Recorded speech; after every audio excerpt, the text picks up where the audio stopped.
এই বান্দা, জাহান্নামের কথা শুনে কেউ কি আলহামদুলিল্লাহ কয়? বান্দা তখন বলে, আল্লাহ, জাহান্নামের মালিকও তুমি, জান্নাতের মালিকও তুমি। তুমি আল্লাহ খুশি হয়ে যদি আমাকে জাহান্নামও দাও, তাও আমার আপত্তি করার কোনো অধিকার নেই। আল্লাহ তখন বলেন, বান্দা, জাহান্নামে গেলে তুই পুড়ে যাবি, তোর খুব কষ্ট হবে। বান্দা তখন বলতেছে, আল্লাহ, কষ্ট শুধু আমার হবে না, তোমারও হবে।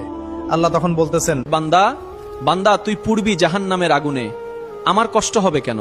বান্দা তখন বলে, আল্লাহ, কোনো মায়ের কোল থেকে যদি কোনো বাচ্চা পানিতে পড়ে যায়, তাহলে কোন মা দূরে দাঁড়িয়ে থাকতে পারে না, দৌড়ে গিয়ে বাচ্চাকে কোলে নেয়? আমার বিশ্বাস ওই মায়ের চেয়ে কোটি কোটি গুণ দয়া তোমার বেশি। আমাকে জাহান্নাম দিলে তুমিও আল্লাহ শান্তি পাবে না। আল্লাহ তখন বলে, বান্দা, এই দলিল তুই কই পাইলি? বান্দা তখন বলে, আল্লাহ, আমাদের জাতির পিতা ইব্রাহিম আলাইহিসসালাম তোমার প্রেম মুখে নিয়ে যখন নমরুদের আগুনে পড়ে গেল, তার আগেই তুমি বলে দিলে, আগুন, তুমি ঠান্ডা শীতল হয়ে যাও।